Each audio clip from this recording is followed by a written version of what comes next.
नमस्कार दोस्तों, मैं हूं दिनेश के वोरा। स्वागत है न्यूज टाइम के इस मंच पर। इससे पहले कि मैं अपना कार्यक्रम आरंभ करूं, मैं सभी दर्शकों को, सभी भाई बहनों को देश विदेश में इंटरनेशनल लेबर डे की बधाई दूंगा। यानी कि अंतर्राष्ट्रीय श्रम दिवस। पूरी दुनिया में ये दिवस मनाया जाता है और इसकी अपनी महत्ता है। हालांकि अब बदलते परिवेश में इसकी महत्ता थोड़ी सी कम हुई है। जो पहले जो उसमें एंथुसिज्म हुआ करता था, जिस ढंग से सारा श्रमिक वर्ग इसमें भाग लेता था, अब वो चीज़ें देखने को नहीं मिलती हैं। लेकिन मकसद यही था कि लोग 14-15 घंटे काम ना करें, उनको न्याय मिले, 8 से 9 घंटे काम करें प्रतिदिन, ताकि उनकी जो शारीरिक क्षमता है उसका शोषण ना किया जाए। हालांकि ये शोषण किसी न किसी रूप में आज भी जारी है। जो आईटी का क्षेत्र है और बाकी कुछ क्षेत्रों में आज जो नौजवान बच्चे हैं फिर से 14-15 घंटे काम कर रहे हैं। बस नाम ही बदला है, नाम के लिए एग्जीक्यूटिव हैं, लेकिन शोषण की जो प्रक्रिया है वो जारी है। जो पहले 14-15 घंटे थी, अब वो हाथ में लैपटॉप लेके 14-15 घंटे है। पर अब इसको कोई शोषण नहीं मानता है। शायद इसको एक जिंदगी की नई प्रक्रिया का एक हिस्सा मान लिया गया है और शोषण हमारे जीवन का एक इंटेग्रल पार्ट बन गया है। अब हमसे कहा जाता है कि 14-15 घंटे काम करो, क्योंकि ये भी कहा जाता है कि हमारे प्रधानमंत्री 18 घंटे काम करते हैं और शायद सोते भी नहीं है या 2-3 घंटे को सोते हैं। खैर, बात प्रधानमंत्री की हो रही है और कुछ चीजें जो उनके साथ बहुत कॉमन है। किसी भी भाषण में उनको आप झांक कर देख लीजिए कि सबसे पहले तो उनका टारगेट कांग्रेस होता है। कभी वो कांग्रेस मुक्त भारत की बात करते हैं, कभी वो कांग्रेस को अलग अलग नामों से पुकारते हैं और इतने नामों से पुकारा है, इतने नामों से उनको शायद कोसने की प्रक्रिया उनकी जारी है कि मुझे भी अब याद नहीं पड़ता कि शायद कितनी बार इन्होंने कांग्रेस को कोसा होगा।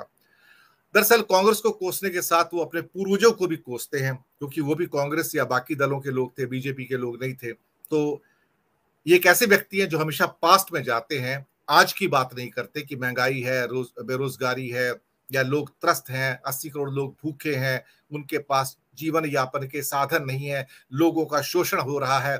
ये नारी सम्मान की बात करते हैं और फिर एक सेल्फी विद डॉटर्स दिखाते हैं। लेकिन जो उनके घर से 15 मिनट दूर जंतर मंत्र में जो भारत की बेटियां संघर्ष कर रही हैं यौन शोषण के खिलाफ, उसके खिलाफ एक शब्द भी नहीं बोलते हैं। तो इनकी परिभाषाएं जो हैं शायद वो भी अलग अलग हैं। इनके घरों में जो बेटियां हैं वो भी शायद मुझे ऐसा लगता है कि कहीं ना कहीं एक तो है ही नहीं, तो उनको उसका दर्द भी नहीं मालूम। तो दर्द कैसे मालूम होगा? भाजपा के अंदर बेटियों का दर्द नहीं पहचाना जाता है।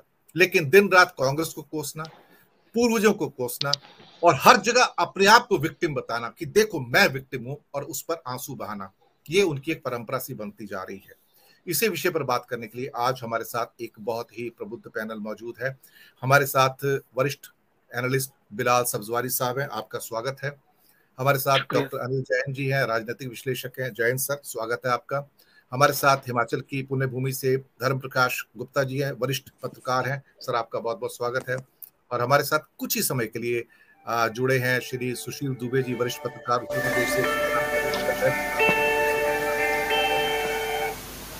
दुबे जी, सबसे पहले तो हम सब की ओर से आपका अभिनंदन, आपको जन्मदिन की मुबारक हो।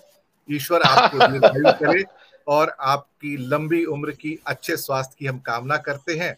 और हम चाहेंगे कि आप लगातार जन सेवा करते रहें, अपने विचारों से लोगों को आलोकित करते रहें और कहीं ना कहीं हमें आपके मार्गदर्शन की आवश्यकता है और ऐसे ही आप हमारे मंच पर आते रहें और सभी मंचों को शोभित करते रहें। ये हमारी कामनाएं आपके अच्छे स्वास्थ्य की। जय हिंद बोरा साहब। मैं तो लेबर डे पे हुआ हूँ, तो मैं 63 साल से लेबर ही हूँ, मजदूर हूँ। मुझे कृपा करके आप अब जब मिस्त्री बना दीजिए। हम 63 साल से मजदूरी कर रहे हैं, तो आप कृपा हो जाएगी तो मैं ठेकेदार बन जाऊं या मिस्त्री बन जाऊं, कुछ दिहाड़ी तो बढ़े मेरी। थैंक यू, हृदय से आभार आपका। बहुत बहुत स्वागत है आपका। तो आप चूंकि सीमित समय के लिए आए हैं, मुझे मालूम है आज आपके आने का, क्योंकि काफी आपके घर में तांता लगा हुआ है लोगों का बधाई देने के लिए। तो मैं पहली टिप्पणी आपसे ले लेता हूं और फिर मैं अपने बाकी विद्वान मेहमानों के पास जाता हूं। मैं अपने सभी जी जी जी कुछ मैंने कहा मैं प्रश्न कर लेता हूं, फिर आप अपनी हर चीज टिप्पणी जोड़ लीजिएगा। और दिन रात पूर्वजों को कोसते हैं, कांग्रेस को कोसते हैं, विक्टिम बना कि मैं विक्टिम हूं, देखो मुझे गालियां दी जाती हैं। अब तो गालियों का काउंट करना शुरू कर दिया। मुझे लगता है कि गिनती थोड़ी सी बढ़ गई है, 91 पे आ गई है। पता नहीं इनकी क्या मनोस्थिति है, मुझे नहीं पता। उनके मन के अंदर जाके पढ़ना उनको बड़ा मुश्किल है, उनके मन की बात वही जाने साहब। लेकिन हाँ, मन की बात में सैकड़ों करोड़ रुपए कल खर्च कर दिए गए ताकि दुनिया में उनका प्रचार प्रसार हो। और शायद उनको इच्छा भी होगी कि मैं या तो बुद्ध के रूप में याद किया जाऊं या गांधी या नानक के रूप में याद किया जाऊं, लेकिन गांधी और नानक बनना सबके बस की बात थोड़ी होती है साहब। खैर, मैं आज के विषय के ऊपर आपसे टिप्पणी चाहूंगा। आपका सीमित समय है हमारे पास, तो दिन रात कांग्रेस को कोसते हैं, पूर्वजों को कोसते हैं, आंसू बहाते हैं स्टेज पे आके। आपकी टिप्पणी। जय श्री राम। जय श्री राम। देखिए दिनेश जी, मैं जयराम जी वाला गांव का आदमी हूँ। मेरी पैदाइश, मेरी पालन पोषण माँ नाना नानी मामा मामी के साथ गांव में हुई है। छुक छुक गाड़ी से जाते थे। तो मैं आज भी जय श्री राम वाला हूँ, और मैं उस गांव वाला हूँ जिस गांव में महारानी चाची मुसलमान होती थी। हर गांव में एक आध घर होता था जहाँ पे सिंदूर, बिछिया, चूड़ी तो शादी किया, वहीं से और आशीर्वाद लेके आते थे हम लोग। हम उस परंपरा के हैं, आज भी मुझे यादें हैं। बड़े भाई, आपको बताएं, बड़ा कष्ट होता है। आपने 100 बार मन की बात कर दी, तो आज मैं अपने इतने शानदार पैनलिस्टों के सामने एक निवेदन रखता हूं, अपने डिजाइनर प्रधानमंत्री से देश के।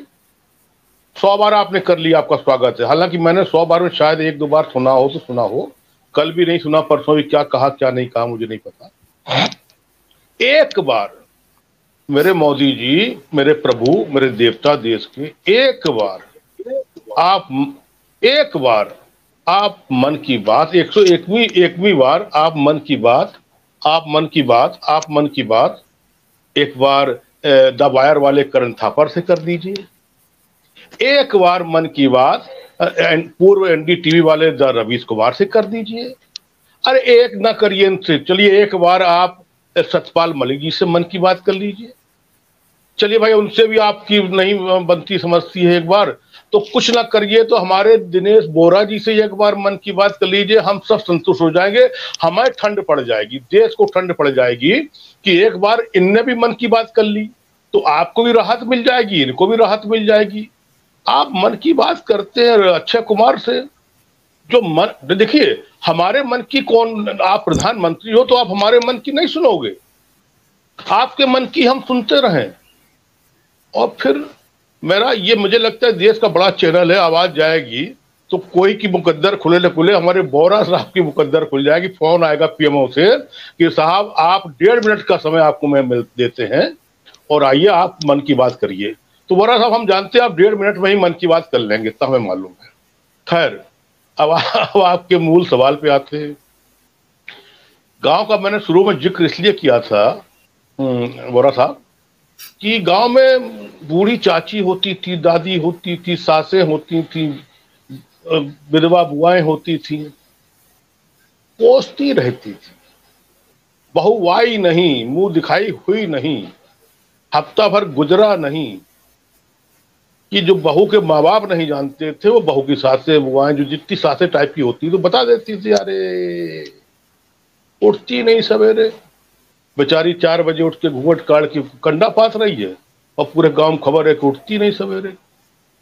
तो ऐसे ऐसे शब्द बोलती थी वो लोग, उन शब्दों का मैं इतने बड़े चैनल पे वो नहीं बोल सकता। अभी जय हिंद जी हमारे बताएंगे, अनिल जय हिंद जी और हमारे साथी बताएंगे। बोरा साहब, अब गांधी जी क्यों बकरी का दूध पीते थे, नेहरू जी कहां कहां कनखियों से देखते थे, आंखें किधर मटकाते थे। अरे लीजेंड, वर्ल्ड का लीजेंड, उसके ऊपर कहां कहां आंखें मटकाते थे।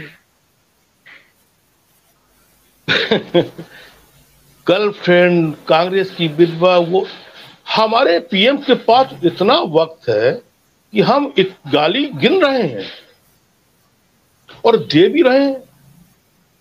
हम गाली गिन रहे हैं, हम गाली दे भी रहे हैं, तो अद्भुत है, अद्भुत है।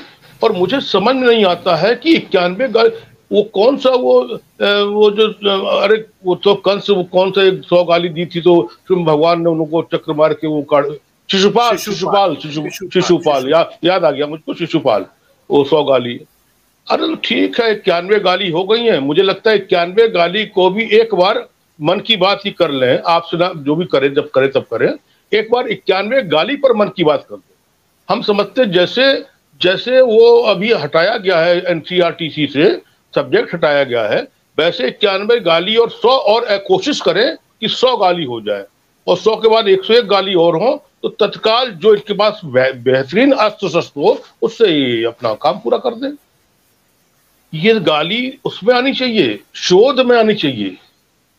कांग्रेस ऐसी बड़ी पार्टी, कांग्रेस ऐसी फिलहाल थकी पार्टी, कांग्रेस ऐसे उस राहुल की पार्टी जो आज जिसके पास अपना घर नहीं 19 साल बाद, खड़गे की चुनी हुई पार्टी, वो ऐसी कौन कौन सी गाली इजाद कर रही जिसको ये हमारे प्रधानमंत्री जी गिन के अपने दिमाग के किसी कोने में रखे हुए हैं। लोग तो कहते हैं, हमारे बुजुर्गों ने कहा, हमारे वरिष्ठों ने कहा, हमारे विद्वानों ने कहा, इससे सुनो, इससे निकाल दो, या गाली चिपक थोड़ी जाती है। पर ये लोग यही तो कहते थे कि पापा बाबा देखो उन्होंने गाली दी, कहते तो क्या क्या गंदी बात, नहीं सुनते, छोड़ो इन बातों को।